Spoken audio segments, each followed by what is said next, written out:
That's right. You are the music in my heart as well. Hello, everyone, and welcome back. Welcome back to another episode of Talking Tongue, the March edition in April. Isn't that crazy? Oh my God. Is this some sort of sick April Fool's prank? It is not. And who is that voice from yonder far in the yonder Skype land? No, it's not Skype. We couldn't get Skype working. Yeah, we're here to boycott Skype. That's all Yeah, we're here you know for. what? I was back on board with Skype the last time we talked, and then we tried to use it, and now it's betrayed us once again. So That's it. They lulled you into a false sense of security, only to dash that away right after. that beautiful my name's voice Taylor, by the way. is Taylor Fleming. Taylor Fleming is back in the hoose. In the hoose. In the hoose. Yes, hoose. we are Canadian. In case there's anybody listening there who's on the fence, they're like, are these? Oh, yes, in the house. I wonder if these people are Canadian. That's what people are saying. I have never, that is, you know how that's the cliche Canadian voice? I have never once met a person that sounds like that. No. I wonder if you have to go up north to get that, but you know what? I'm no Canadian expert, even though I've lived here my entire life. I've lived in Waterloo now for a year, basically today. And You've changed, by the way. I haven't. I've learned nothing. I've learned nothing. People are like, how did I get here? I'm like, I don't know. I just moved here, and I can't use that excuse anymore. So, oh well. Taylor, I'm so excited for today. March was a pretty great month. There was a lot happening in March, actually. Let's talk about that. Let's talk about that. Before we talk about the stuff that happened in March, anything happened to you in March that you wanted to just shout out, touch on? Like for me, I saw Umbrella Academy finally, which I did enjoy. You did. I watched 3 episodes of it. I didn't dislike it. We have a lot of stuff to watch. So I know, life's hard. yeah, I got a bicycle. That's where I'm at right now. That's dope. I want a bicycle really badly. It's just that in where I work, apparently people steal bicycles constantly, and there's no good place to lock it. So, well, to be fair, you shouldn't have taken a job at a chop shop if you didn't want to run the risk of somebody picking your bike apart. I thought it could be different. Yeah, I thought I could change it. Laura and I have been watching Game of Thrones still. We're on season 6. Sorry, so, what of Thrones? Game of Thrones. Yeah. Okay. It's you might have heard of it. Little show. There's Is it like an indie? Is it like an IFC feature or something? Yeah, there's thrones. There's sometimes dragons. It's all small stuff, but it's pretty cool. Excellent. What else? This in musical realm, Laura and I saw Dear Evan Hansen, which means nothing to you, I assume. But explain yourself. Very good. It's a musical about an anthropomorphic deer named Evan Hansen. Go on. About a boy in high school who tells a little lie that turns into a big lie. That's basically. And there's a lot of singing and there's a lot of feelings. And it turns out he doesn't have a girlfriend that lives in Canada. And what else? I've been playing that Apex game a lot. Apex Legends. Apex Legends. I've heard about that. I've heard kind of mixed things. I've heard some people that swear by it and some people that say they're not going to touch it with a 10-foot pole. Hey, what's the deal? I really like. Hey, what's the deal? What's the deal with games? I really like it. I'm into it. Is it another battle royale kind of game? Well, I don't really like battle royale games, but I do. Apparently, I do with this one. So it is very hard. I'm very bad at it. I probably sunk 30 hours into it, which is low. And yeah, I it's just a lot of fun. I don't know. It's the same people who made Titanfall, which I think you played. Ooh, yeah. I have Titanfall too. Yeah, so I'm not a big gamer, so that game's like a 6-hour campaign. I've been playing it for 2 months here. Oh boy, yeah, you're not a big gamer. What have you been doing? Anything big yourself, Taylor? Living in the West Coast. West Coast, best coast, baby. No, not a whole heck of a lot. Just been working, enjoying the sun. It's quite nice here. We, no signs of snow or anything. Just I went for had a game of catch baseball today. It was delightful. I was just thinking, just a game of catch, just by myself, just by yourself. Throwing a frisbee into the wind and making it come back to myself. Hey man, whatever works for you, I guess. God, I'm lonely. Let's talk about some things that came out in March, shall we? I'm going to run down some things, and if I missed anything, Taylor, feel free to chime in here. In the video game realm, which I played none of these, I'll preface that. I've been trying to, this year in particular, unless I really, really want to play it, there's a lot of games I want to play, but I'm just going to wait for it to get a little bit cheaper. Because, dude, games are fucking expensive, man. So, yeah, like I said, I'm not a big gamer. I bought a PS4, but everything's like $80. And I don't care enough or want to spend that much money on a game. Ridiculous. Oh, and I have to say, a big thing that happened to me a few days ago is I got an iPad, and now I'm able to trip. I have three screens in front of me right now. One with Three my screens. yeah, one with my Oh notes, my one with god. a window capture, and one with OBS. It's insane. Anyways, You're basically Tom Cruise from Minority Report. I Or Ned from Spider-Man Homecoming. damn it! I was just gonna say I was the guy in the chair. Yeah, exactly. Sekiro: Shadows Die Twice that came out. Is Very that the samurai game? yes, and it's made from the people who made Dark Souls. So apparently, a lot of people are Oh, having so fun it's with hard that. as hell. It's supposed to be hard as hell. I want to play it. Too expensive. Yoshi's Crafted World. That looks cute. Too expensive. Cute. Too So cute. and it's a Nintendo game, so it will never go on sale. Yeah. Devil May Cry 5, which looks super edgy, and I love that. And that was the game that I wanted to play the most this month. But Is it still that guy with white hair? it's two guys. Actually, it's three guys with Dante? white Is that hair. his name? Is Damien? Dante, Dante? Nero, and V, which I don't know if he has white hair or not. And Tom Clancy's Division 2, which is basically like Destiny, but with not as cool, I guess. It's more Yeah, it's modded, kind yeah. of it's like real world, but like Yeah, if Terra Cells took over kind of deal. something like that. And Is Tom Clancy still alive? I don't know. I'm sure we can Google that. But It's one of the oldest questions plaguing mankind. Is Tom Clancy still alive? Or are they just putting stuff out under his name? I'm sure we can find out easily. But let's just assume Died in he's dead. 2013. R.I.P. Tom Clancy. At least the Division 2's out, and apparently it's not great. Movies that This came is out. how he would have wanted it. Movies that came out in March that are not what we're talking about today. Greta. Oh yeah. Yeah, Wait, what's Greta?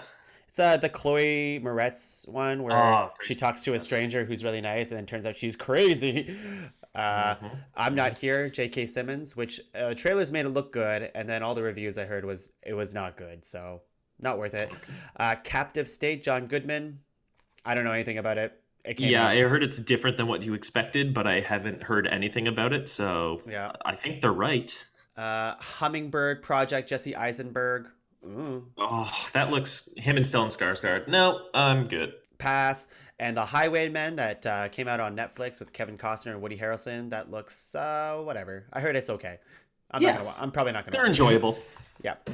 And those are the movies that came out in March. And some news. Let's go with some news because there's a lot of stuff that we'll have to just touch on really quickly.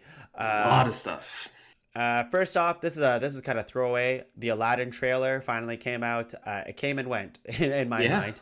Honestly, I forgot that came out. I do have a list of trailers that dropped this month. Maybe we could run through those. Just keep them all. Go for it. Go. Yeah, perfect. So the Aladdin trailer. First of all, what'd you think?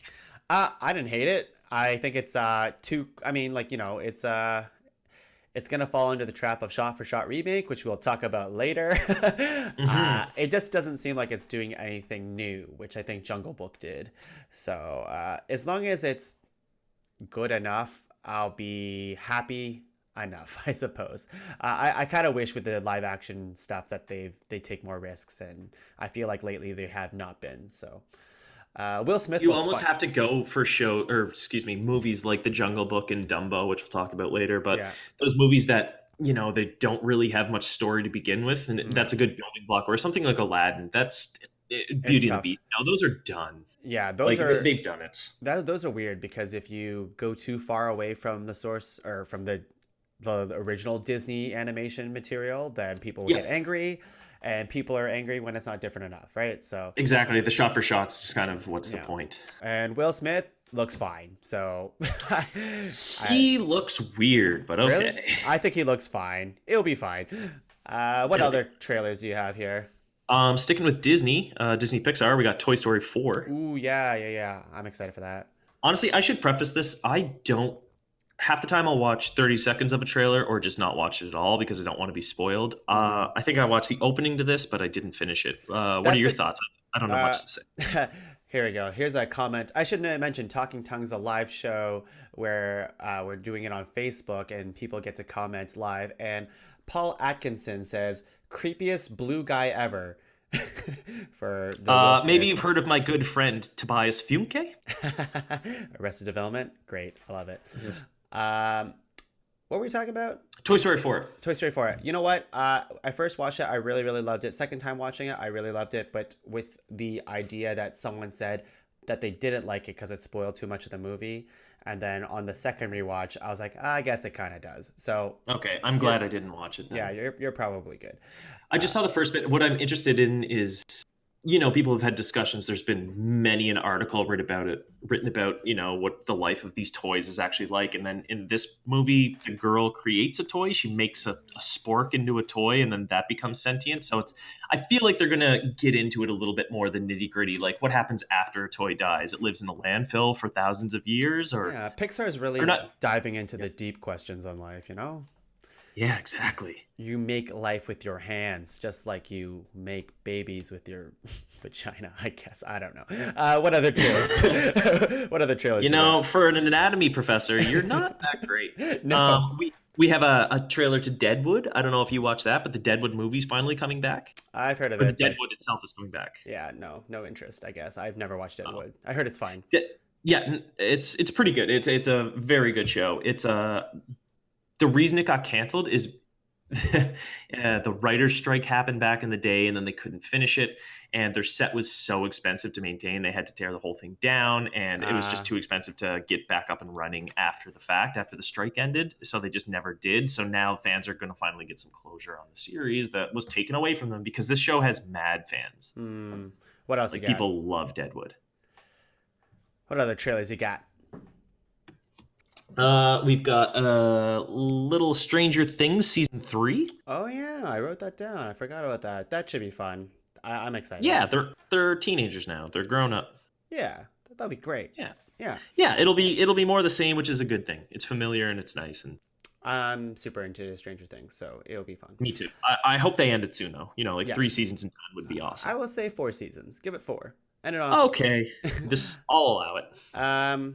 Any other trailers you want to go through, or do we have there's other We've got John Wick 3. Oh yeah. I didn't actually watch again. it. So Neither did I. I didn't want to spoil it. Yeah.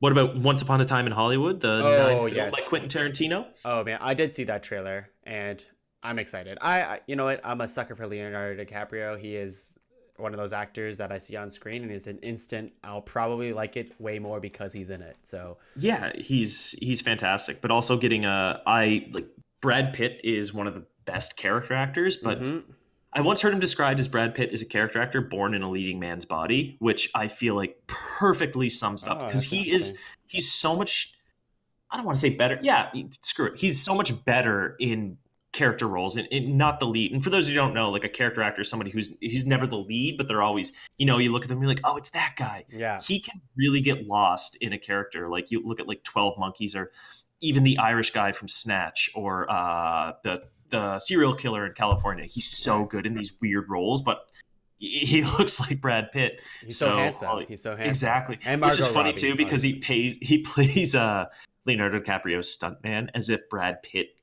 isn't pretty enough to be an actor. And we have Margot Robbie, of course, is in it too. Oh, buddy, we got Margot Robbie, Al Pacino, Dakota Fanning, Emile Hirsch, who he's canceled. I don't know why he's still in movies. He's trash. The last Luke Perry role.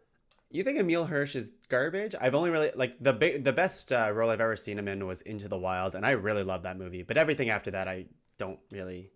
Yeah, especially when he puts women in headlocks and chokes them out in bars in real life. In real life. Oh, yeah. Yeah, he's canceled. That's just I loved Into the Wild, but Emile Hirsch, you're done. Get out of my face. Yikes. Let's see here. I got some news that we can quickly go over here. There's one movie that I didn't mention. Oh, what movie? It's kind of the biggest one. It's Endgame. Well, that's obviously Avengers. Obviously. The biggest movie, that will make $1 zillion. By the way, if you're listening to this on April 1st, apparently a little birdie says that tickets will drop tomorrow, April 2nd. That's what people have been saying. So get those phones, get your pocket devices ready. So, all right. Yes. Okay. Are you ready for some news, Taylor? Yeah. What you got? Disney Fox merger complete. Yeah, that is, I think, probably the biggest news of the month for us nerds. Actually, no, it's going to change the game one way or the other, even if you're not to Yeah, I think it's comics and stuff. big for nerds, and like obviously everyone who loves comic book movies is are really excited about this. And I think right off the get go, it was kind of sad to see Disney immediately close one of the studios that Fox had that like came out with movies like Fault in Our Stars and Love Simon, you know, like indie movies, Yeah, was smaller. it Fox Searchlight? I Yeah. think maybe. Yeah, Yeah. smaller movies that had like big hearts and stuff like that. I like that. So, but looks like Disney's obviously more interested in like big franchises and what can make them the most money. So, Yeah, and that is the downside. I think we should mention it does kind of suck having one company having that much of a foothold on the entire industry. They're going to yeah. own what is it, like it's basically a third of the movies that are going to be coming out now. Yeah, that's stupid. And But yeah, the problem like competition drives innovation and right. yeah, But as a comic book fan, I'm excited. oh, buddy, X uh, Men. James Gunn reinstated for Volume 3. That was kind of big Speaking news of too. Marvel movies, Exactly. you want to explain that story a little bit? Yeah, James Gunn, what was it?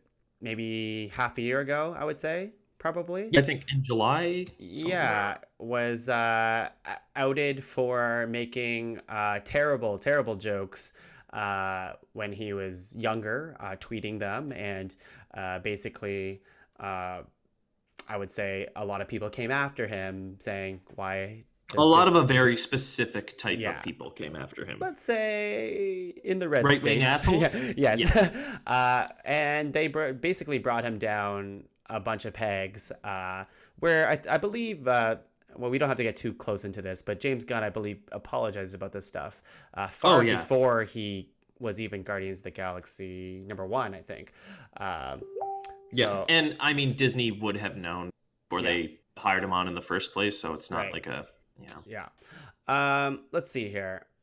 And yeah, now he's back. He's reinstated for Volume 3 after a lot of outrage and um, I don't know. He Not had a even outrage, just fan support. Let's put it in a positive light. People, there yeah, was just such a showing. Like even the actors, the Guardians cast, sure, especially especially Dave Batista, Dave Batista. Yeah, they really came to bat for him. And they were going to use Gunn's script for Guardians 3 anyway. yeah, But yeah, he's back now, which is yeah, how it should be. yeah. Exactly. I'm excited for him to finish off the trilogy because I don't imagine anyone else finishing off the Guardians trilogy. Even if it has James Gunn's script, I think you need that direction as well. To Mhm. make it kind of complete. Otherwise, I'd feel kind of unfulfilled with the whole thing. So, Exactly. And yeah, he did say years ago before any of that kicked off that Guardians 3 is going to be vastly different from the other two. right, So yeah, people like it needs to be him because if it was a different director, the fans would be like, "Oh, it's different. We don't like it as much." But right. it's going to be different. Let's see here. I want to get into our topics real soon, but there's two more things I want to touch on here. Stadia, that's really big in the game world of gaming, is Google's push in the next generation of gaming, where you can play big, high budget end games directly from technology that you already own, like on your smartphone, on your tablet, on your like kind of not great laptop or whatever it is. As long as you have a half decent internet connection, you're basically streaming these So not in games. Australia. I'm sorry. Yeah, exactly. Australia might be screwed. But if any company can do it, it's Google. So it's exciting and very scary. Very, very Uh, scary. yeah, I've heard people like I'm not a huge gamer, but I've heard people say for years that this is where they think it's going. It's kind of like a Netflix subscription service that you don't need the actual console anymore. You can just stream it. There are going to be servers all over the world, and Totally that's how you makes do it. sense. It totally makes sense. It's just scary when you no longer own the games I was going that to you're ask, what are buying. your thoughts on that? You don't have the hard copy. I mean, if those I'm cool with that. the Wii Yeah, last year, the I'm Wii's cool. not online anymore, Exactly. right? I'm fine with not owning a hard copy. I've grown past that point. I'm the same way with comic books just recently now. I'm just like I'll just get them digitally and whatever. I'll consume them and they're gone. Uh, it's like the same people who complain about backwards compatible consoles, or sorry, consoles Yeah, that are not backwards compatible. They're like, my PS2 game doesn't work on this PS3. Guess what? You'll never play those PS2 games, so who cares? exactly. Yeah. Um, Anyways, and the last thing I want to say is the big Apple event came out, which came out with 3 subscription services. Apple News, which is not that exciting. It's like a subscription model for magazines, but on your iPad and iPhone. Woo! Apple Arcade, which is a subscription service for iOS games, which is not that exciting. Although maybe they'll pull it together. I'm not really a big fan of phone games, so No. but Apple TV Plus is Apple's big push to fight against Netflix and stuff like that. So I think, Or maybe specifically Disney Plus. or Disney Plus. They literally took the plus. It's Plus true. 2. Plus, yeah, I'm curious to see how that goes because they fought really hard to be like, here's Oprah, which Yeah, initially I wasn't that excited about it, but then you hear the name Yeah. Oprah with some documentaries, old Stevie Spielberg, which is some bullshit, by the way, because he's just putting up a stink about streaming movies not counting as actual movies and shouldn't be accepted at Academy Awards. I'm sure he'll be like, oh, this is TV, it's different. But right. you literally just said that you didn't risk, like, he didn't Right. count that, and then he jumps into it with Apple. So that's some. Pay anyone enough money, I guess. Yeah. You mean like Reese Witherspoon, Jen Aniston, Jason Momoa, Kumail Nanjiani, or Steve freaking Carell. Sesame Street gang? Dude, that's gonna be big. Yeah, That's a J.J. lot of- Abrams. J.J. Abrams. I'm very curious to see where this goes. So we'll see if they have the content to back it up. Let's get into the episode, shall we? We chatted enough about March, but we got some topics to kind of breeze through here today. Let's talk about Captain Marvel, Us, and Dumbo. Oh, do you mean Shazam? I mean Shazam. I The do. other Captain Marvel.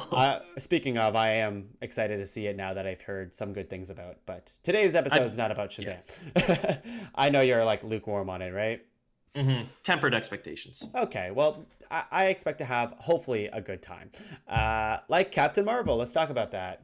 Let's do it. Here, let me just throw up this window capture here. I'm going to throw some of this trailer in the background while we're talking. Quit throwing stuff around. You're inside. Bam! Captain Marvel. Look at all these windows that I have. Oh, hang on. This is not. We're all very proud of you. This is not going. Three screens in front of you, and you can't figure it out, huh? Some No. man in the chair. It's hilarious because I posted the wrong thing on the window capture and showing a Facebook conversation I'm having with someone privately. But it's on the internet. Okay, let's see if this works. Taylor, how about while I fix this, you tell me how you felt about Captain Marvel. Captain Marvel, yeah.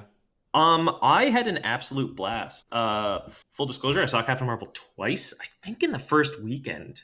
Because with a lot of these big event movies, especially say like Marvel and Star Wars and stuff, whenever you see it the first time, you have all these expectations one way or the other. I, again, don't like to watch trailers and try to temper the expectations, but the first time I see it, it feels much more like an event.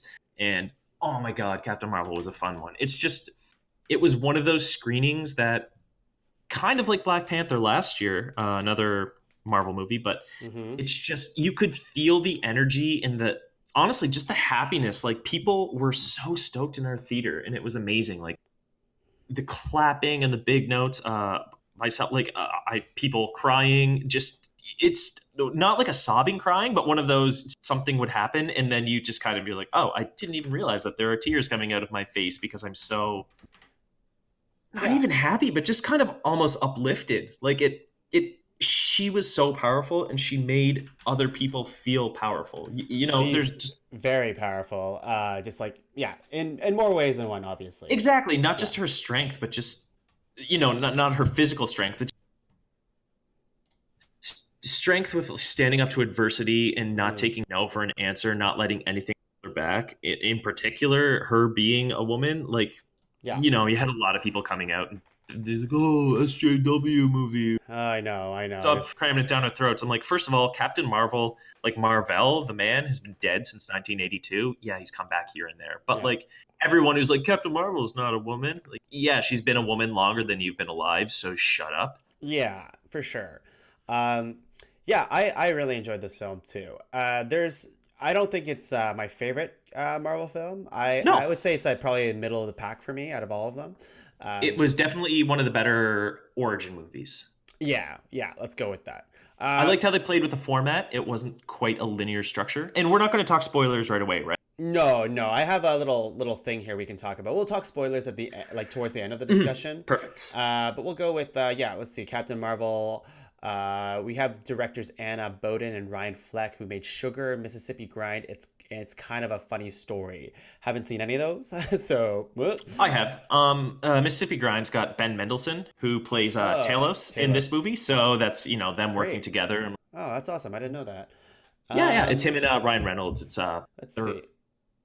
poker players or some shit. Close to 1 billion worldwide is what this movie has made so far. So It absolutely blew the doors off. yeah, it's insane. Although, if you look at opening weekend or where it is right now, not even opening weekend, but like where it is right now, I'm sure it's going to make much more money. But it's ranked eighth in the MCO lineup of how much money it's made.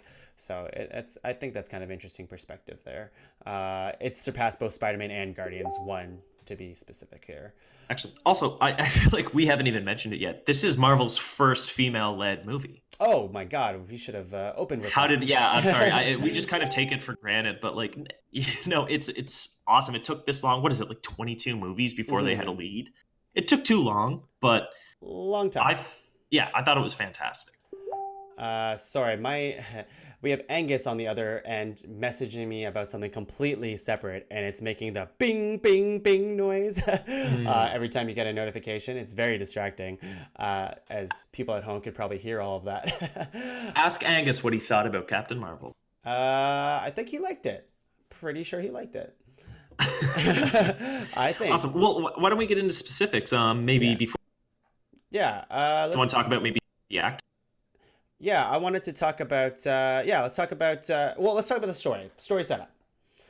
Um, Yeah. What do you think the story was? Well, here's the story that I got so far is this is Wait, have you not finished the movie? No. I left halfway through. Actually, to be honest with you, the people in my theater were pretty good, except for the people like really dumb, the Rotten Tomatoes people.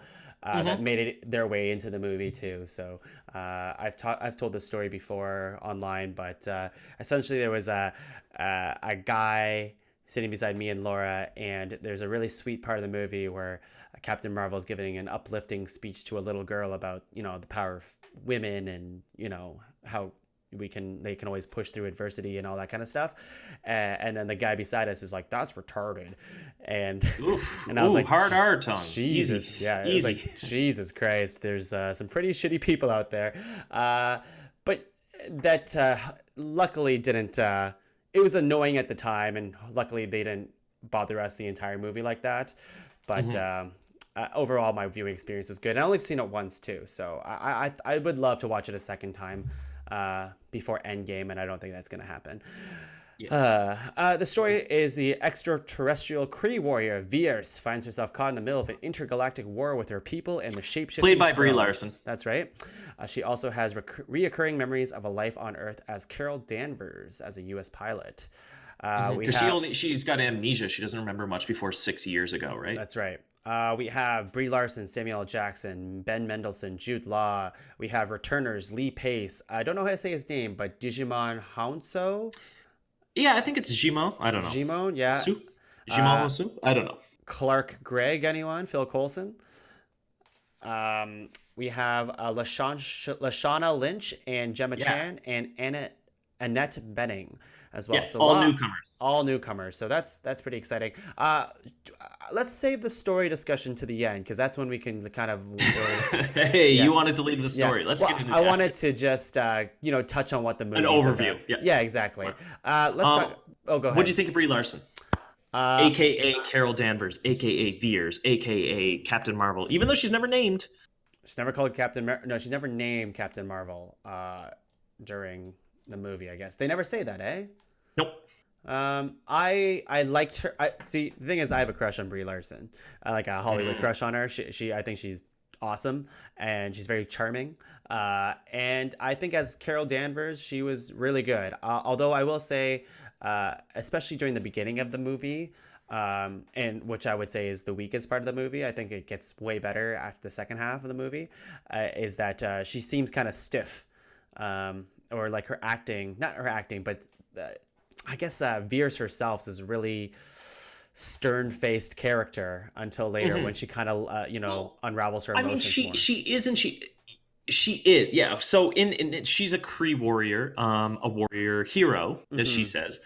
But the Cree, basically, her Jude Law is her teacher, Yanrog, and these aren't spoilers. This is the basic premise. Mm-hmm. And he's teaching her that he's constantly telling her that she has to control her emotions, get everything in check because they're all distractions. Humor is a distraction; it's a weakness. Mm-hmm. So she's constantly being told to suppress her emotions and everything that she is, but you do always get those little cracks in it, like she's always getting in trouble with the Supreme Intelligence or Yanrog or whoever because she is always cracking wise. Yeah. So that She's you being see, a bit of a shit disturber, you and see, that's I feel yeah, like that's why it's kind of like she is kind of not it's stiff but almost like reserved at the beginning, but that's because she's not allowed to be herself. And then as the story progresses, she mm-hmm. gets to find out a bit more about herself and her inner character comes out, and like that's it's I think it's almost structured that way where the more it goes on, the more that we do like her because we're getting to know her as she's getting to know herself. Yeah, it's weird. I think that's my only not large complaint, but I wish I got to see more of her playful side. And you see a little bit at the beginning, even when she is quote unquote stiff, like with her like teammates and stuff like that. Hmm. But there, it's just like turned on for like half a second, and then it kind of disappears. And it's a lot of furrowed eyebrow from Brie Larson and like looking into the distance, Yeah, which I think it could have the used a movie little less. really Yeah. yeah, the movie really finds its legs for me whenever she arrives on C-53, home of the Terran people, Yes. aka Earth. Earth. Yes. And yeah, from that point, the movie kind of shifts genre almost to a buddy cop movie with her and Sam Jackson, Mhm, who which I thought was amazing. pairing of the decade. They are incredible. Yeah, that was really fun, and I love the technology around Sam Jackson's face. He looks so it looks so believable. They're so good at that Oh, dude, technology. you just put a wig on that guy and he looked 20 years younger. It's insane. Now the Phil Coulson makeup or whatever they CGI looked less convincing. I Yeah, thought but he's barely in the movie, so that's fine. it's true. It's true. It's just jarring when they spent all the money on Sam Jackson and they're like, okay, and here's Phil Coulson. Remember Phil Coulson? And then yeah. But anyways, it's fine. He's barely in the movie. We have. Oh, go ahead. There are some more characters, but should we maybe get into story? Because I can't really talk about some of these people. Here. How do you? Well, before and we will. I swear. I swear to God, we'll get into story. But what did you think about? What did you think about the overall like theme of the movie and how did that resonate with you? Uh, I thought it was great. I love the messaging. Like I had multiple times sort of bumps on my arms, Mm-hmm. just of things that they seem kind of mundane, things that it's like that's not revolutionary in any way. They're things that we hear a lot, but they're not things that we actually get to see on the big screen, and that's a big problem with Hollywood, right? Like there Mm-hmm. so many movies, even if they are starring women, are going to be produced or written or directed by men. But this is one of those movies where they're it's a directing duo. They're married, so that's why they work together. But Oh, I didn't know that. yeah. That makes But so much like sense. having all those things, like just that the characters speak and interact and are just treated in general. I mean, just feel that they're pumping it up. Like it's not that women are better than men, but women and men are the same. And like it's crazy that is such a still a foreign concept to so many people. The people Mm-hmm. trying to take the reviews before the movies even come out. Yeah, that was again, that was disgusting. I hate even giving lip service to what that what that whole thing was, Exactly. Yeah, but then but I feel like Carol Danvers, the perfect person, and Brie Larson herself to take on these type of people. Like I feel like the real shit that Brie Larson's getting in real life is the same sort of stuff that Carol Danvers is putting up with mhm, her whole life in this. Be it when she's a kid, when she's in the Star Force with the Kree, she's right. constantly being told that she can't do something, that Yeah. she's too emotional. She's a woman. She couldn't be Mhm. president. She's too emotional. Like all these things that, yeah, it's things revolutionary, but there are things that we don't see often and they resonate. I'm not a woman, but like I had goosebumps on my arms two or three times throughout the movie. Just Yeah. literally there's a montage of her just standing up in that scene, like full tears in my eyes. It's just one of those things. She's not going to take shit from anyone. Sheer know what things. determination and strength to prove to not even just the world, because she has nothing to prove to them. She's It's more proving it. to her. Literally, She's literally proving it to herself as well, and exactly. it's really really nice to see that. And like obviously, Carol Danvers, that the character, how she solves things is literally brute force everything, which is Yeah. great. She is really good at that. Such a hands-on type of hero, and I really really like that. And that's what I like to. She's a little bit just their characterization of her. Like she you know Yeah. shoot first, ask questions later, and that's what I like too. It's like she's not a perfect person. Like No. it's a woman, but they weren't like, oh, she's better than ever. Like no, she has her problems and she knows that, and she has to deal with them. Right. Uh, I absolutely love when she, like I kind of mentioned, her standing up. I cannot wait for her and Steve Rogers, Captain America, to Oh, meet each other, because his thing, Captain America's thing, is like when he keeps getting back up and I can do this all day. yeah. She literally had that kind of montage as well, and like it's just those. I love that characterization where it's even if they can't like. And if she has no powers, she's still going to be that same person. It's not the Now, powers that make her. that's a power couple right there. I'd I watch love it. that. I'd watch that. Two last things before we get into the story is action scenes for me were okay. This is where the movie is less impressive to me, where the I feel like the action scenes in this movie kind of I don't know. It felt like it was just rolling through the punches and kind of going through the Yeah, same really, motions. the train, the entire Yeah, chasing, or her on the train, and then Nick Fury chasing the train, kind of like the French Connection underneath. That yeah, was super cool. Other than that, I do agree it was kind of nothing yeah. stood out. Well, like when she was fighting to the song "Just a Girl," that sequence of fighting, Hmm. I thought was fun, but I honestly don't remember it. Like besides, like I remember that happened. I just don't remember what that fight looked like. In Yeah. my head. Maybe when she went binary and she like started effing things up, that was kind of cool. Yeah. But yeah. The part when she was fighting with her hands Oh contained, yes. that was Right. cool because she couldn't use her photon blast, so Right. she had to be Right.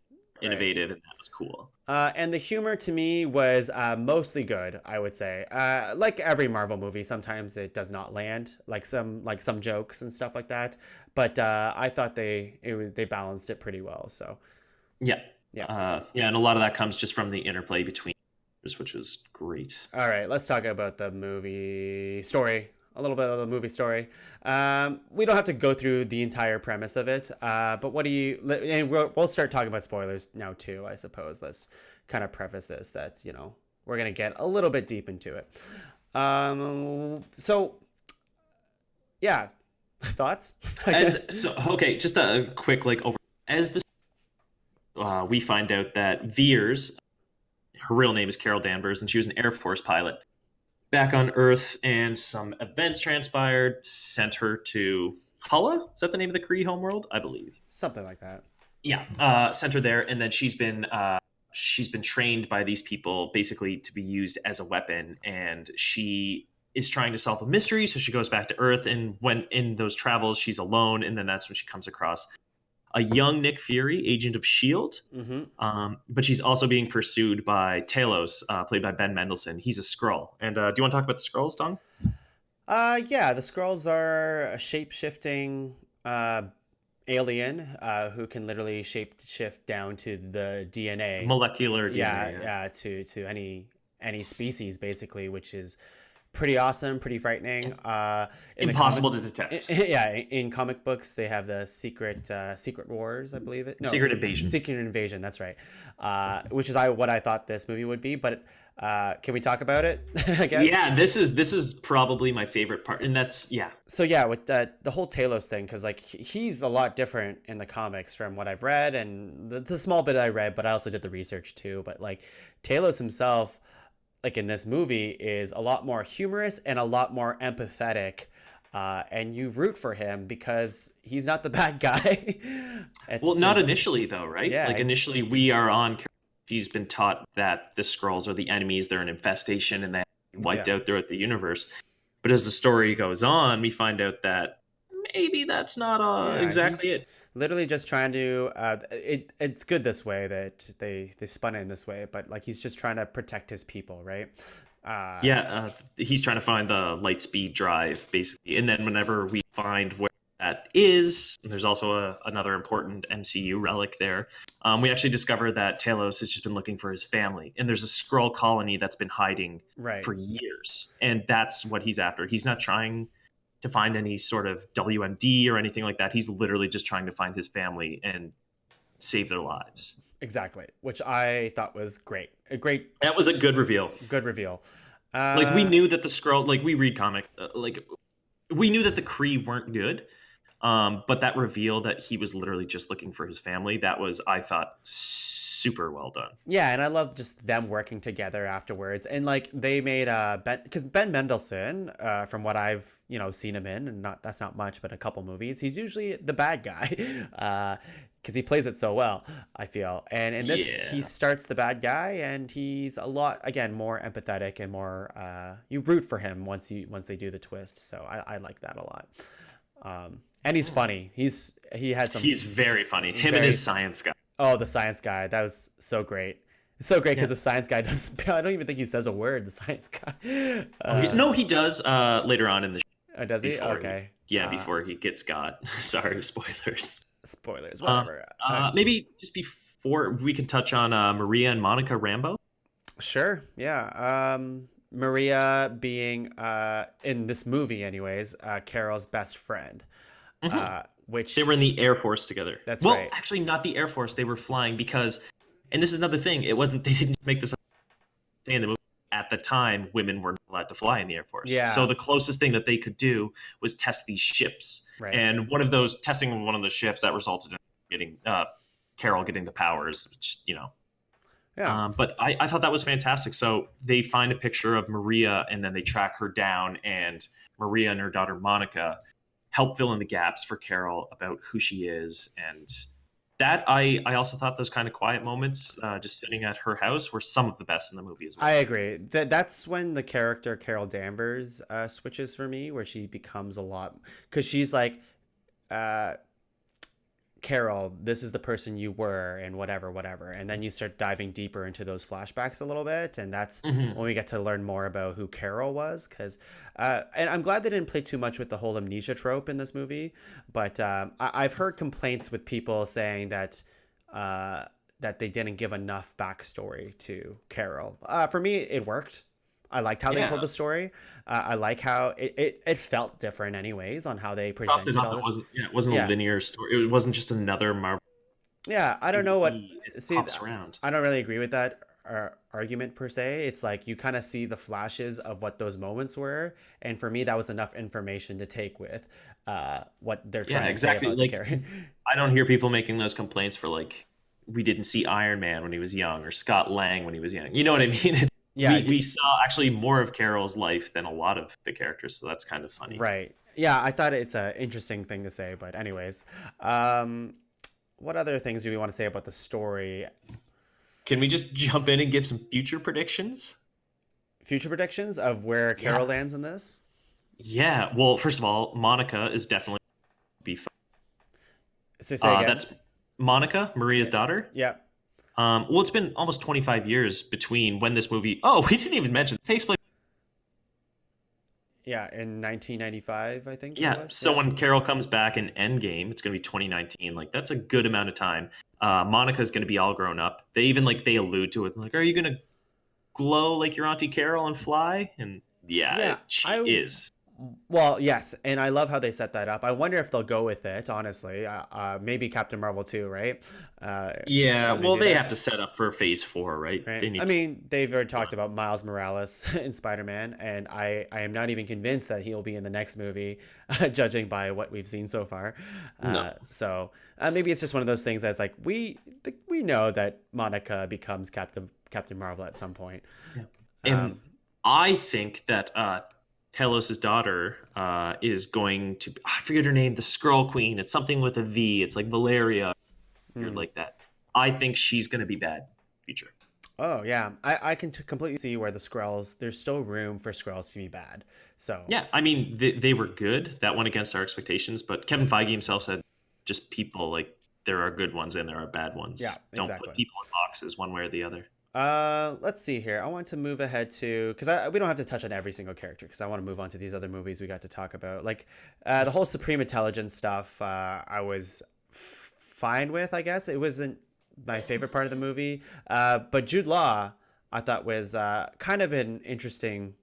I like Jude Law, so he Yeah. at least on screen he's very charismatic.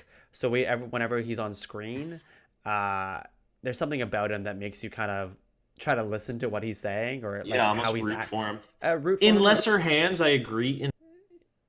He probably would have come Yes, generic in one note, but that's Jude right. Law does have that bit of charm to get it Yeah, through. I don't know what it is. You're right. Like if they put just like a random B actor in there, I'm like, okay, maybe not. But I don't know. The way Jude Law does his acting is very interesting. I find. I don't know. Uh, I and, loved the end scene. I don't know if I want to spoil that, but just between him and their oh yeah, final confrontation, it's just it's so good. perfect. That's Yeah. that I have a small favorite moments batch here, and that's one of them when she blasts Jude Law, and he's just like, he basically Prove yourself to yeah, me. prove yourself, don't use your blasters, and that's his way of trying to control a woman, and Yeah. to not to not bring out her full potential, basically. Keep her Yeah, under the thumb. yeah, exactly. Let's see here. Goose was one of my favorite parts of the movie. Goose the Oh cat, yeah, the Chewie flirkin. in the comics. Yeah. That's right, the flirkin. What's a Uh, cat? Although I will say, even though that was one of my favorite parts of the movie, the flirkin part with the tentacles coming out Goose's mouth, Yeah. it was exactly the same as when Groot kind of like smashed people in Guardians 1. You know, when he like Groot Yeah. like I don't know, he pierces a bunch of people and knocks them back and forth. It's basically the exact same scene. So Yeah, but I don't know. Chewie exists in the comic. The cat's name is Chewie in the comic, not yeah, Goose. yeah. But No, I just meant yeah, like how they present that like ridiculous, like I'm gonna kill a bunch of people with this one ridiculous move. yeah. It was more of a reveal, I guess. It was more of a shock. Yeah, that's right. He's a cute little kitty. I've heard some people, even though I'm totally okay with it, is say that they didn't like the Sam Jackson eye reveal. I knew that would ruffle some feathers.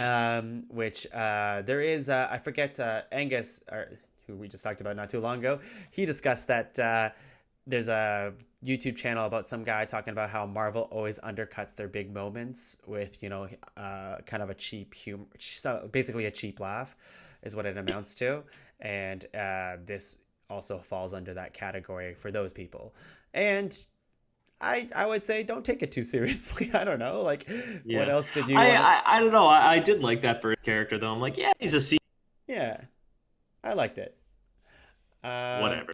whatever. When she goes binary, when the fight on the train with the old lady, how Fury likes his sandwich, I thought was fun. Ooh, that. Did I tell you that theory? Yeah, you told me. Yeah, tell the Yeah. people. Tell the people. So, Steph found this theory online that in one of the things, whenever Carol's trying to decipher whether or not he's a Skrull, she's asking him questions because Skrulls can only replicate newer memories. So she's asking old things.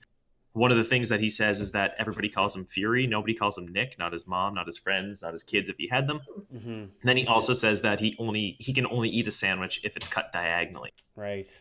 But if we go back to Avengers Age of Ultron, he's in Clint Barton's kitchen and he's eating a sandwich that is cut in a straight line just right down the middle. Oh Not man, possible scroll? Who knows? Well, I think it's too specific an example. I looked up how many movies he's been in. He was in Winter Soldier, then he was in Age of Ultron, and then the cameo in Avengers Endgame. So we actually haven't seen him since the end of Winter Soldier, which is when some people think he might have got switched. Right. But I feel like him eating the sandwich is a way too specific example of Yeah. something that happened in the movie already. And that's one of the things, like, we know that Ben Mendelsohn is a Skrull later on because he calls him Nicholas instead of Fury. It's literally one of the three things that he mentions is how he was outed as a Skrull, how Ben Mendelsohn was outed as a Skrull. Mm-hmm. Why not one of the other theories in that exact same scene? Like, I feel like it's way too specific and Marvel wouldn't miss that. I feel like it's possible they would miss it. I mean, it is a big universe. I feel like there could be a slip up, but I like it. I like the theory all the same. Let's see. Also, yeah, Steph, just from the Oh, sorry, your mic and cut in the out. Your mic cut out here. can you hear me? Yep. Yeah. Sorry. Steph has just let me know from that when the Skrulls land at the beach, there are 4 Skrulls, and in the movie, there are only 3. There's the one that is in the chase scene that turns into Coulson. There's Ben Mendelsohn, and then there's the science guy. Oh Where's yeah, the that's 4th one? true. I like that. I do like that. I remember Yep. you telling me that, and I was like, "Ooh, that's juicy." Let's move. Okay, I'm gonna just Yeah, this movie came out like a month ago. I yeah. feel like. Let's rifle through these Easter eggs here because we have a lot to talk about, and we've been talking for a while. It's a Uh, good movie. it's a good movie. I like it a lot. The Stan Lee cameo, Top Gun reference. Stan Lee Amazing. cameo is great. I love it.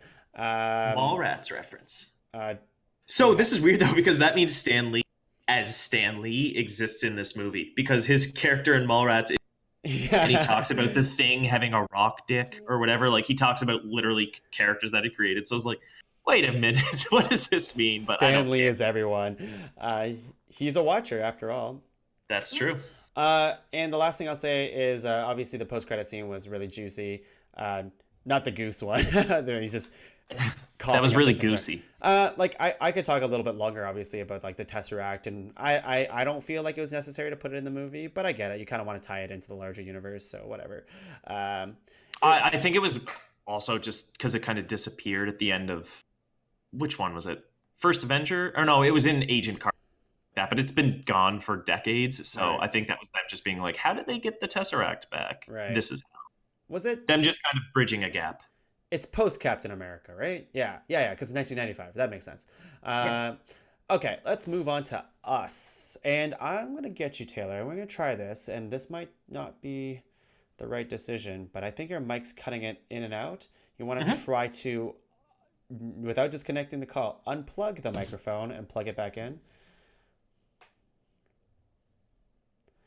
I don't know if he's doing it. Is he doing it, ladies and gentlemen? I'm not sure. Hello? Yo, okay, let's try that. We back. Yeah, we back. All right, let's move on to Us, and this one I feel like we can talk for forever. Let's try to keep it tight. Yeah, like the last one we didn't. Yeah, and don't worry. I mean, Dumbo. I will assure you, it is a shorter conversation. Yeah. But It's going to be one-sided, that's for sure. yeah, it will definitely be one-sided. But let's try to unpack Us a little bit. I'll start off by saying, obviously, it's Jordan Peele's latest movie. After His the, sophomore. that's right. After the Academy acclaimed Get Out horror film, reaching $175 million worldwide, which is amazing for a horror movie in general. But also, it's such great for like original Also ideas. a completely black cast. That's right. All leads. It's all that. It's just like that and being like an original idea. Like I love all of that. That's a lot of people are talking about all the records that are, but it's one that people aren't mentioning is that it's made the most money for a movie with a female lead. Oh, cool. I did not even put that together. Yeah, I I've know also, that. I don't know why people aren't talking about also that. Lupita Nyong'o's first lead acting role.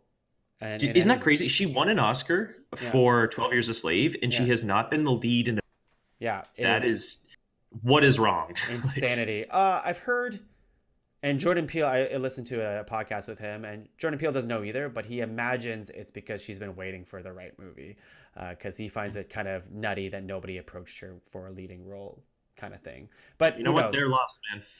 Yeah. He says it also wouldn't be surprising in today's landscape that she also wasn't offered a leading role beforehand either, but who knows? Let's see. Was it scary? That's the question. I think it was very tense, and I like those movies. I love horror movies, but I hate a cheap horror movie with cheap scares and things jumping out at you. Yeah. This movie, for a horror movie, it really, and I have heard some complaints that people feel it's overstuffed. I thought it was great, and I love the way that he mashes all these horror subgenres into one movie. Yeah. So you do have the kind of supernatural elements, you have the invasion movie, you have some weird shit that we'll talk about later. Mm-hmm. But I like that. And like during the home invasion, like it was one of those movies that I was very tense throughout. Me I too. wasn't getting scared left and right, but I don't like that. It's just the unnerving all the good and all the bad characters sitting in one room looking at each other, and you can just hear a pin drop. It's exactly that, and I'm someone who also I'll say right now that I don't really like horror movies. Although this movie and Get Out, both of those movies have made me come around to the genre in a big way. Like Mhm. if because I'll give you a list. Don't worry about it. yeah, like I love the humor in this movie. Like it's really funny. Mhm. Do you want to But give a little backstory on Jordan Peele? sure. I mean, who doesn't know Jordan Peele at this point? Come on. All I really know is basically he came from. He must have not came from it, but he's famous for Key and Peele. Yeah. Well, Uh, he was on Mad TV for years. I think yeah. SNL? 24 Was he in something. SNL? No. No, no. Mad TV. So Mad TV with oh Keegan my Michael Key. Keegan, yes. Uh, Keegan Michael Key and Jordan Peele did Key and Peele for many seasons, and they kind of broke off with their own successes, right? Yeah, Uh, variety sketch show, and then yeah, Keegan Michael he is Key. doing a lot of acting roles, a lot of Yes. different stuff. And Jordan Peele is kind of man, he's Helmet. going to be the king of Hollywood soon. Yeah, it's awesome, and so that's why he's so good at. And we've maybe talked to this about this before, at least with each other, but how comedy and horror are almost one and the same. Yeah, we've Building, talked about yeah, this on your podcast, yeah. Ranked. It's So just it's a release, it's a build and a release of tension one way or the other. exactly. So I think in both cases they do such a good job with the funny, like it's really funny, Hmm. and it's funny because it's honest too in its humor. There's a scene very early on where I forget it, Winston Duke, I think his name is, Yeah. where he's just like trying to seduce Lupita Nyong'o's character. Oh, so I like how he's just getting himself. And he Yeah, like he tries a couple. and he's not hamming it Awesome. up. He's literally becoming that person, and it's just funny I'm because it's sure like, you've heard he based his character on Homer Simpson. oh, I love that. That's so good. And the scariness to me was, yeah, the tension of this movie was just really thrilling. And I know some people were like, I don't like this movie because it's not horror. It didn't scare me. And I'm like, well, if it didn't scare you, that's its own thing, I suppose. But Yeah. I wouldn't. Also, horror, much like comedy, is very. Yeah, I think for me it was perfect in that sense of being the perfectly accessible horror movie, I suppose. Mhm. It's It a does. lot. He doesn't conform to a genre. He Yeah. blends everything. Like I said, It's a lot more the scary than Get Out. I would say that. it's Uh, it's so creepy. For Creepy, me, that's yeah, what it is. It's a very. yeah, It feels like there's a spider crawling on you for an hour, yeah. 40 And minutes, however long it is. I guess the general setup of the movie is, uh, like without the themes and stuff, is that there are basically a doppelganger of yourself out there called the Tethered. And the Tethered are out to kill you. Is like kind of like a that's not the theme Yeah, of the movie, but that's the basic premise is that there's a they doppelganger go of to a this. summer home in Santa Cruz, Yeah, and then one night the boy comes and says there's a family sitting, yeah. and they start to terrorize them, and then they later find out that they are their doubles. And that's freaky. And I've heard Jordan Peele say that, the scariest thing. Well, this is the theme of the movie right here. Is the scary the maybe what we should be afraid of is us, right? We are the scariest kind of entity in the world, and not the people around us. And I love what I really love about this movie is how the interpretation of this movie has just been so all over the place from so many different people, and the theories that have come out of this movie is just so incredible. So I'm really digging that. Am I losing you here? I think your microphone might be completely out. Yep. And let's see here. Taylor, oh, we have you. Oh, yeah, I cannot hear you if you're trying to talk. Maybe do the old unplug plug thing. Maybe do the I hear you. ah. Hello. Oh man. I'm sure you were just spilling gold. Keep moving forward. I was spilling much gold. Although I will say our voice connection, I can see on our oh boy, hopefully Discord here is quite poor right now. Hopefully. Yeah, it's been green the whole time. Oh, maybe Discord is right. Oh no. And they just don't want us talking about us.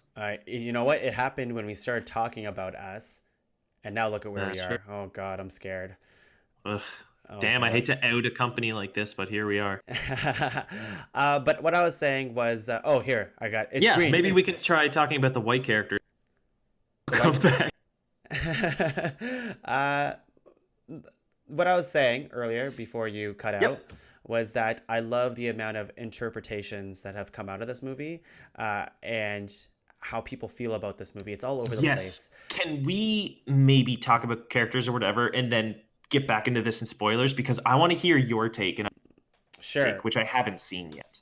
Yes. My take is kind of all over the place because I think it's colored by other people's takes, to be honest. Hmm. But Yeah, I uh, went first weekend just to be like, I don't, and I know you did too. You saw it a day, I but think just yeah, the same day. Yeah. same day. Uh, yeah, but yeah, just try to get in before all the things. But Sure. yeah, why don't we just talk? First of all, every actor pulls double duty in this movie, which is incredible. Oh my God. And oh God, like I genuinely something like even now it's been like a week. Yeah, it's been 1 week or maybe two, week and a half. That Yes.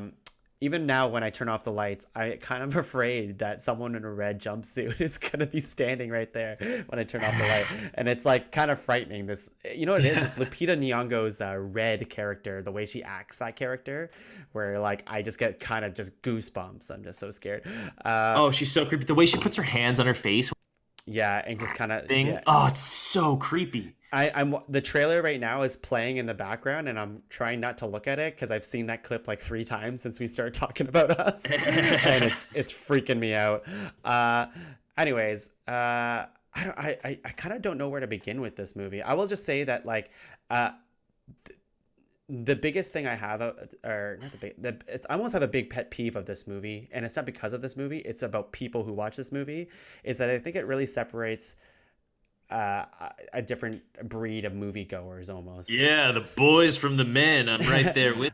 So I've had this discussion with a lot of people at work who have seen this movie because it is like a very big, it was a very big anticipated movie, Mhm. and Hotly. yeah, and then you have people who seen the movie and they're like, this was so amazing, I can't wait to talk about it, this is why it's great because of this. I love the layers here, I love the thematic, the themes here, I love all the theories here and all this good stuff, right? And then Hmm. you have people who are like, I don't like this movie at all because A, it didn't scare me, and especially B, I don't get it because they don't explain everything to me. And that is when I get a visceral like, it's I get so angry at people. That's so funny. I was talking to a friend today from Ottawa saying Yeah, that he thought that they did too much of an exposition dump at the end. Like he thought they over explained it. So it's so funny. That just shows you how all this shit, it's so subjective. Like, okay, it yeah, didn't work for you. Like, I'm not afraid of clowns, but some people see a regular clown and lose their shit. right, It's exactly. called color phobia. That's a little trivia for you. But do you know what I mean? And like, okay, it wasn't scary to you, but that doesn't make it a bad movie. Maybe No, you didn't enjoy it, so I but would say it's people, and that's fine. Like if it doesn't scare you, it doesn't scare you. But the deeper thing of like having and a again, movie explain something to you, I think it's not very interesting. Like I think there is merit to that, but this movie itself is, and this has been said elsewhere, but also it's more about the, it's not about the how, it's about the why. Like why is this happening and why is he showing me this information like this? It's so more or less like people are like, I don't understand the tethered because what it, like I want to hear more explanation of why are they here or how does this work, and I'm like, I are don't we in think, the spoiler zone yet or no? yeah, we are, let's do it. Okay. It's more like I just don't understand how having that information would benefit you in any way. Yeah, and Jordan Peele has stated so many times that this is just a horror movie. It's not like it's not a socio-economical thriller like Get Out, you know. But Yeah. people are treating it as if it is the same as that, and they're looking for so many more answers, Mm-hmm. which you don't need. See, this is getting into the weeds a little bit, but I find there's a lot of horror movies that start as a short, right? Mm-hmm. Say Lights Out, for example. Great short. I didn't even watch the movie because it sucks. Um, I find the reason with the shorts work so well. Mama is another good example. Guillermo del Toro produced it. Excuse me. But in a short, you just get the scare. You get you like here's a creature that was great, and it's the Yeah. thing with the movie is they have to fill time, and you need to kill a beast or a creature or whatever, and you need to explain the thing more. And for me, whenever you need to do that explanation, or it could even be somebody like Hannibal Lecter or Darth Vader, when you need to explain their origin, it loses so much. Sometimes it's the mystery. We don't care what happened with the prequels. Anakin sucks. We ignore those, pretend like it didn't happen. Darth Vader is terrifying. Yeah. Hannibal Origins was garbage. Like Hannibal, just you don't need to see That you don't right. need to know where these things come from all the time. Sometimes it's just shut up, It's enjoy it. It's a popcorn movie. That's all it is. So what I equate it to is it's the knowing the magic trick kind of analogy of like, That's a good. I like that. yeah, because it's like, oh, well, how did they do the magic trick? And then you find out and you're like, oh, okay. Like that's the reaction. It's like, oh, okay, that's cool, but all right. Like that's like explaining how do the tethered work? How did the government make the tethered? Okay. Microbots. Does that satisfy you? No. Like that would be Yeah. like that would be the worst thing, right? So Mhm. it's totally like these are the tethered, some government experiment that went wrong, whatever. But this is what the movie's actually about, Yes. almost.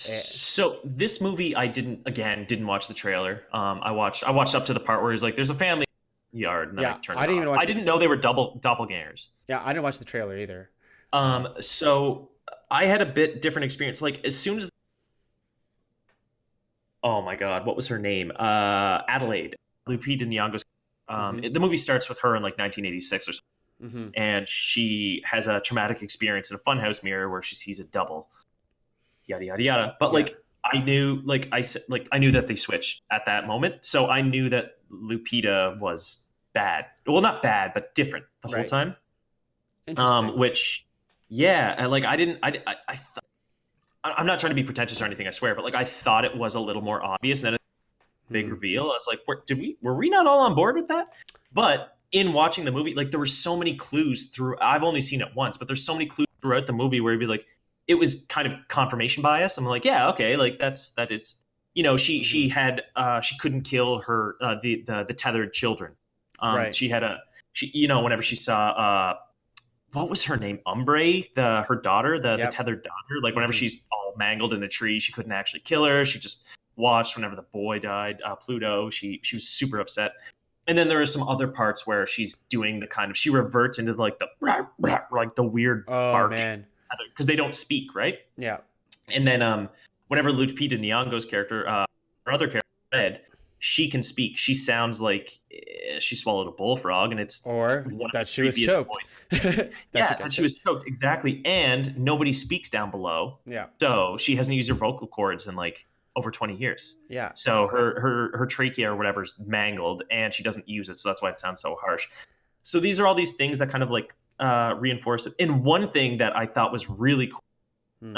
Again, I haven't seen anybody talk about this, but Lupita's character wears, for the bulk of the movie, she's in beige pants and a white top. Mm-hmm. But as the movie goes on and more chaos ensues, she gets splattered with blood here and there. At the end, she gets stabbed in the side, blood runs down, and then ultimately, again, super double spoilers, Adelaide kills Red, and she stabs her, and then she kind of embraces her and hugs her, but then when she drops, she's covered in blood in the top. And as the movie goes through, her white shirt gets more and more stained with red. We Yeah. see as the movie goes on, by the end, she's in a red outfit, much like all the other tethered. And I thought that was just a great imagery. That's amazing, and I this is why I really love this movie is because there's, and again, we could have dedicated an entire podcast to this, and I won't, but I just love everyone's thoughts about this movie and how they felt about it in this way. Like if people think about this movie in this way, I think it's a big success because there's so Yeah. much to pick apart about this movie, and there's so many Easter eggs that you can pull from it. Yeah. It's just when people they're like, well, I don't get it. It doesn't scare me. I hate it. And you know what I thought was funny too? I guess it should have been a clue that I was like, oh, maybe Oh, Duke. Hello? Can you yep. hear me? Yeah, okay. I missed that clue. It should have been a clue that, Oh, a clue that I wasn't on the same page as everyone yeah, in the theater. But like when Duke, his character, bowed at one point, they have an altercation. But his what's his big Abraham, his double Abraham. Whenever he's on the boat, he's just in the middle of a lake. It's Santa Cruz, there's a bunch of beach houses and stuff, and he lets out this like guttural yell, and then you just hear in the distance a yell back. And I was like, to me, I was like, okay, they're everywhere. The tethered are like everybody's doubles.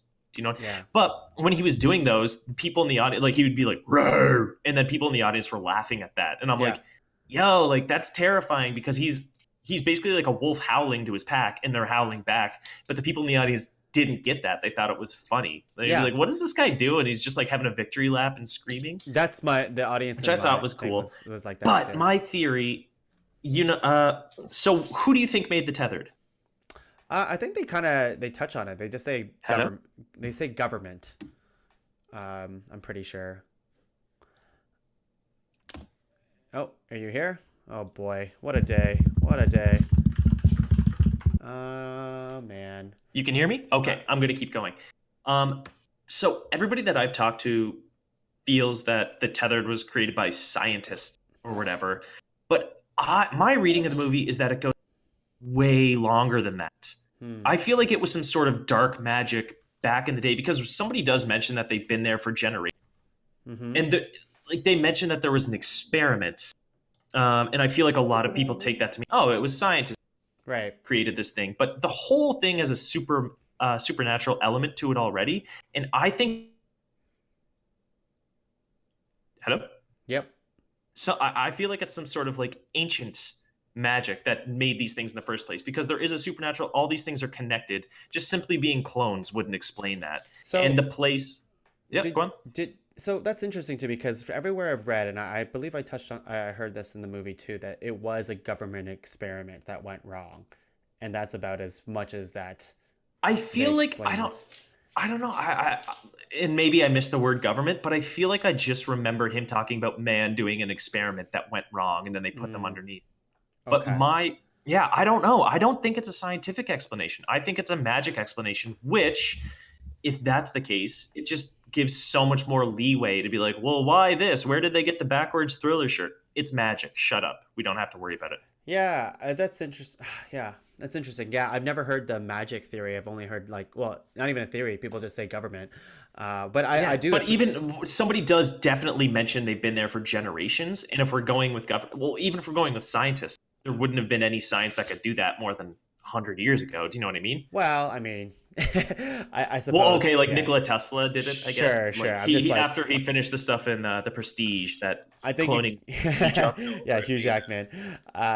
I think you can kind of push away any explanation with government and stuff and whatever. But I don't think like again that explanation doesn't matter. Like to me, Exactly. it's more like okay, what are the themes of this movie? And like when people like talk about like Hands Across America and how's it, Redlining. and what does that mean and how The some people, redlining. that's right. The class. Basically, they're Yeah, a downtrodden class. yeah, the lower class can succeed, and there's like a positive way to think about that and a negative way. The positive way obviously being like, yeah, of course, the people who are beaten down and told that they can't do anything can rise above their station and just become important. And then another theory of that is that okay, maybe the worst case of humanity, where versions of ourselves are the ones that will take over the country, the United States of America. There's like, I don't know, there's just so many different ways to think about this movie, and again, that's what I really appreciate about it. The last well, yeah, again, we can go through forever talking about this movie. I love the theory about Jason and how he could have been switched. I don't know if I I don't agree. like that I one. don't know if I can agree with it, but I like that it's there. Steph again just told me about that one yesterday, and Yeah. I don't like that because for that to be legit, it happened in the past year, and I'm like, there's no way that this kid could have come from the underground and flipped all that stuff And in my a year. Like, interpretation, he had no PTSD, no Right. trauma. Like so my interpretation of yes, and there's a lot of holes in that theory, but I just like that it exists. My interpretation of Adelaide, or who is actually Red, I thought she genuinely like suppressed the memory that she was tethered. I did not. I that's how I interpreted it when I watched the entire movie. And then obviously I have other people telling, saying their own stories, being like, no, she totally knew this entire time. And I'm like, that didn't even click with me. So that's neat, I guess. yeah, no, that's I don't know. Like that's what earlier, just going back to the thing where it's like people said the movie's not good, and like it's a very subjective thing because just a movie like this, hate it or love it, it inspires so much conversation and Yes. so many think pieces. Like it is art. You look at a painting and you can interpret it a million different ways, and that's what he's done here. And I think he succeeded in with what he set out to do. I completely agree. A couple favorite moments I have here. I love Umbre and the scene of when she's running, Oh, and she's so fast. she's so fast and she gets to the car and then she ducks. That scared me so much. Oh, she's such a creep. When obviously when they're standing outside, I didn't watch the trailer, so I had no idea. But when Red claps her hands and everyone just pieces, Scatters. Yeah.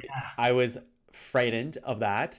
And I Yeah, love just the even with that part though, like I feel like she probably did know something is coming because as soon as the son, he says that there's people standing in the driveway, she tells Zora, her daughter, she's like, "Put on your shoes right right. now." Like she knows the shit's about to hit the fan. Well, So see I feel like that's she's got a little inside baseball. well, She knows what's up. that's the thing is I didn't know she knew who the she just I thought she just because she has the memory of a child, right? Of going into the House of Mirrors, and that's where I pulled the like, okay, she just assumes that something's coming towards her because she feels like there's a shadow lingering on her. I never got the impression that it's like, oh no, the real Adelaide's about to come get me.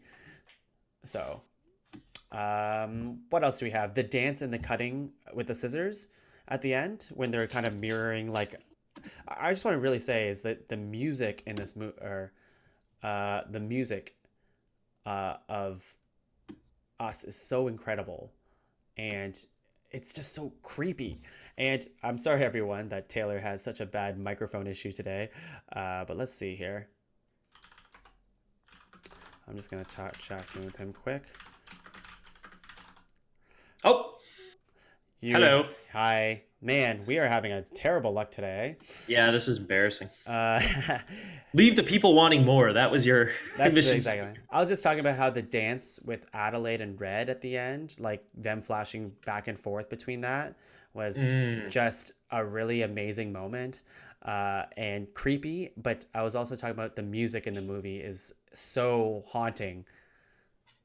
It's yeah, just it's the whole thing just has just a creepy cloud. Just ugh, Yeah. it's creepy. I feel like it's not super scary. It's just very creepy to me. Yeah, and I agree. Like I actually, well, I think creepy and scary can go almost hand in hand for me. But yes, Yeah, let's. just for me, it's just like it didn't scare me, but it's just like ugh, Yeah. creeped out and tense the whole time. Last thing I'll say about the movie, really quick, because I want to move on, is what did you like it better than Get Out, or do you like it the same? Is it two different things, or what do you think? Ugh.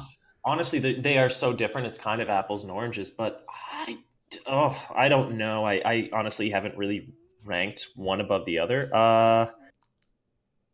I feel like I would probably, because I have rewatched Get Out, but I feel like if you had two of them, I would probably put Us on again because there's a Yeah. little more going on. It's a little more like action heavy. It's a little more. So this is where I landed on it, and there's a lot of people who disagree, and that's fine. Is that I like it better than Get Out. Because of the discussions and because it's so nuanced, is when I watch Get Out, I know what this movie is about, and I know what the themes of the movie are, and it's very well made. There's just so much going on that I could probably watch it a zillion times and then, have a bunch of different thoughts about it. So, yeah. Yeah. Yeah. Dumbo. Ugh. Oh my God. Ooh.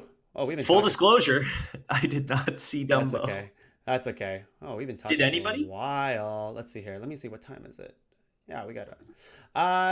I went to see Dumbo with my friend Navala, who's on last month's episode, and like I don't have much to say about it except for like it is Tim Burton's latest film in his like remakes that he's been doing for Disney.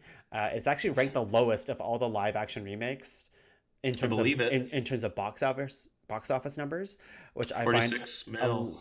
116 worldwide, but yeah, 46 in North America. I find that surprising only because like I don't. Why did people watch Alice Through the Looking Glass? I don't know, or Pete's Dragon. Oh my god, it's lower than those. Yeah, it's lower than those. Wow. It's the lowest. Woof. But and Dumbo, like it's a when you say Dumbo, people know what you're talking about. So at least it has the name Name recognition recognition. name recognition to it. So that's why when I was a kid, I barely even interacted with Dumbo. I saw it a couple times, and I didn't much care for it when I was a kid. No. But I didn't hate it as a kid either, and that's how I feel about this movie. Is that I came away being like it was not as bad as I thought it would be, because I thought it would be a train wreck. But it actually, I walked out of it being like, all right, that wasn't so bad, but it does nothing to kind of push forward or try to convince people that live action remakes are necessary. Yeah. As well as in its storytelling, it does nothing different to make it seem more, I don't know, coherent and mature, and it doesn't push any boundaries. Yeah, uh I've heard it missed the mark on a lot of. yeah. So what was this? Let me just, as an outsider, story. You have Colin Farrell's character, who is probably the better part of the movie, who is a war veteran who comes home to his original home, which is a circus.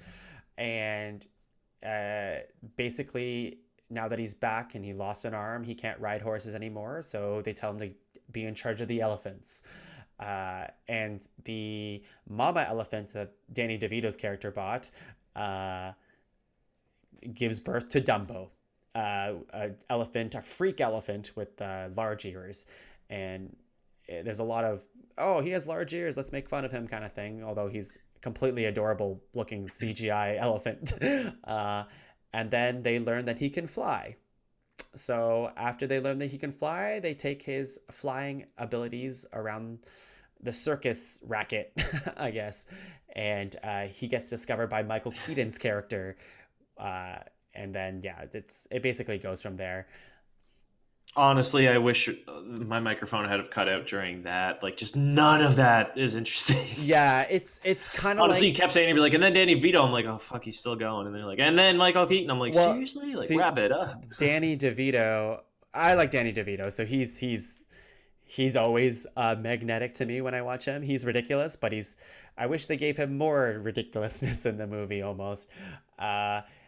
Same with Michael Keaton. Michael Keaton really hams it up during the show or during the movie, and even though it's really hammy, he was still probably my favorite part of the movie. Like, it's just that kind of stuff that I'm looking for things to be more interested in than the actual plot of the movie.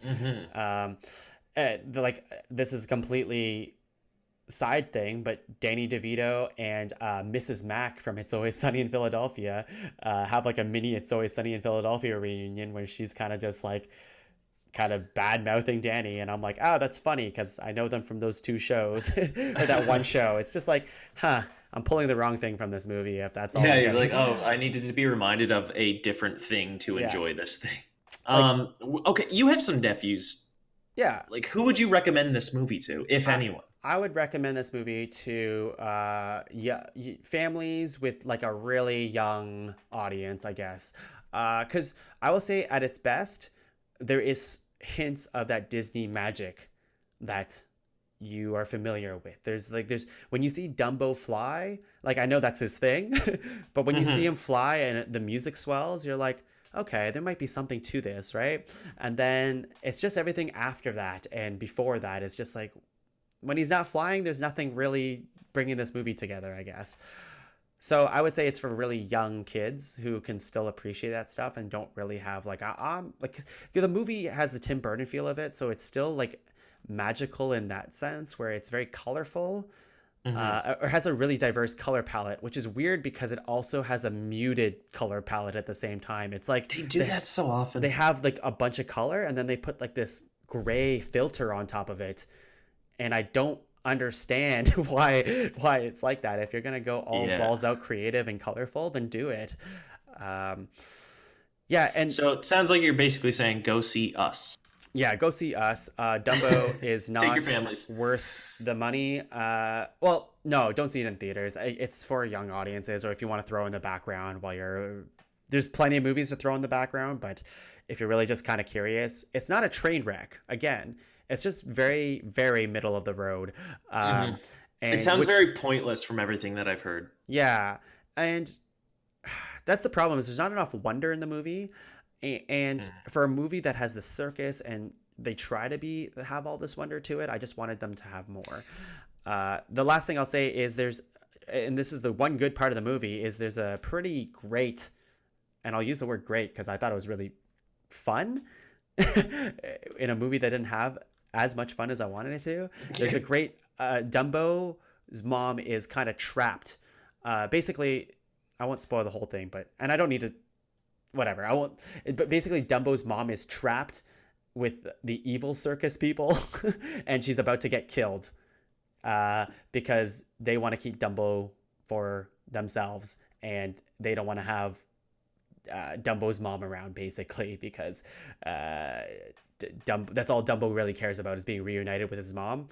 So let's kill the mom and keep Dumbo forever. But there's a great scene where the whole circus gets together, and there's like a breakout scene where they try to save Dumbo's mom, where you have like the circus strong man using his strength to like pull apart like iron bars, and then you got like the contortionist who like sneaks his way through those bars, and then you got like the person who pretends they're a mermaid who's singing and distracts the guards and brings them into the so she's a siren.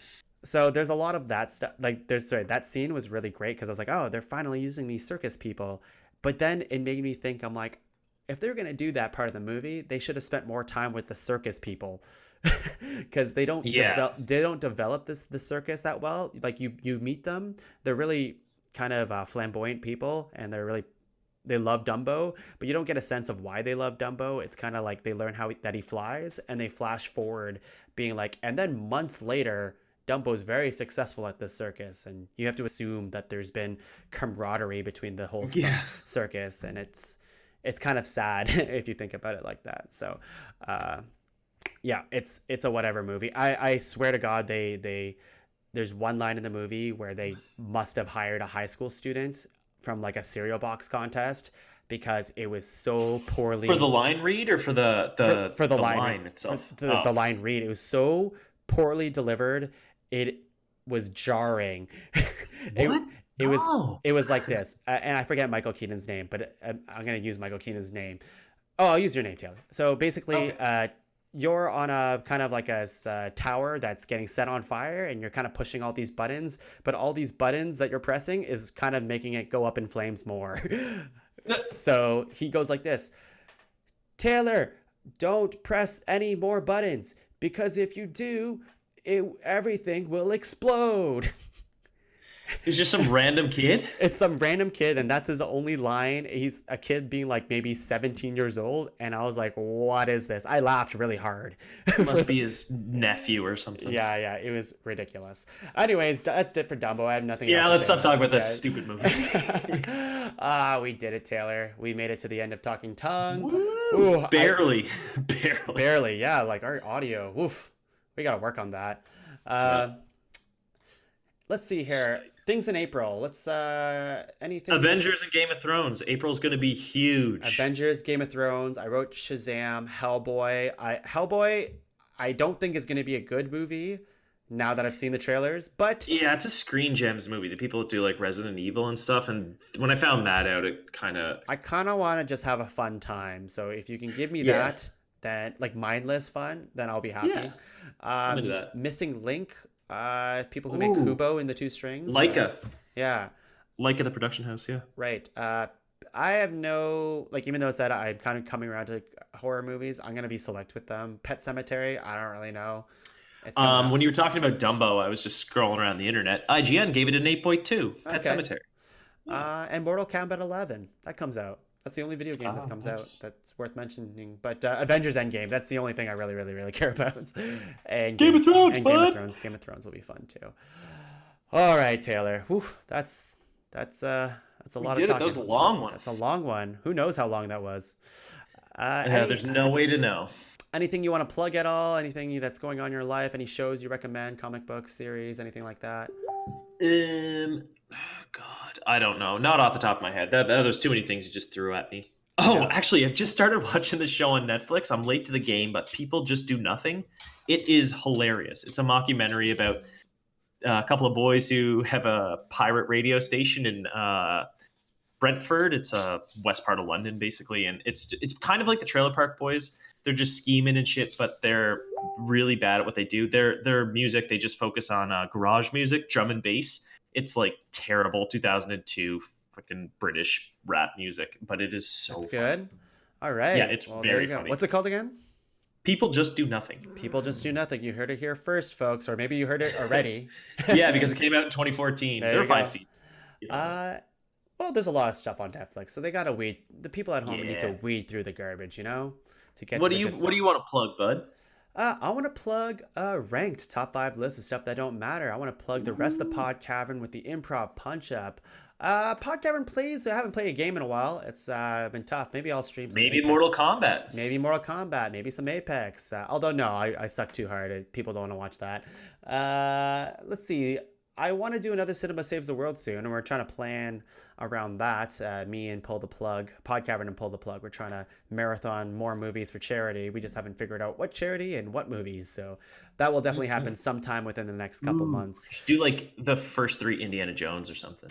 If we do that, we would have to include Crystal Skull. Unfortunately. Oh, woof. Yeah, we would do that to ourselves. As far as ranked, can you give us a little tease? Do we know what the next episode's going to be? I don't. I'll have to look that over. But there will be something Marvel related for sure to match up with Endgame or the week after or something like that. The last episode was top 5 things about spring, and that's pretty appropriate right now, April 1st. That's right. I wish I had top 5 April Fool's pranks, but the only prank we have is that there won't be another episode of Talking Tongue until next month, which is not really a prank. That's just sadness. Taylor, that's it for me. Anything else you want to say? You want to watch Dumbo? Nobody. Thank you for having me. It's nice. I'm still itching to know what Angus thought about Captain Marvel, but we'll get there one day. We'll get there one day. And you know what? There's better movies out there, like Dumbo. That's true. No, that's not true. Don't go see Dumbo. Bye, everyone.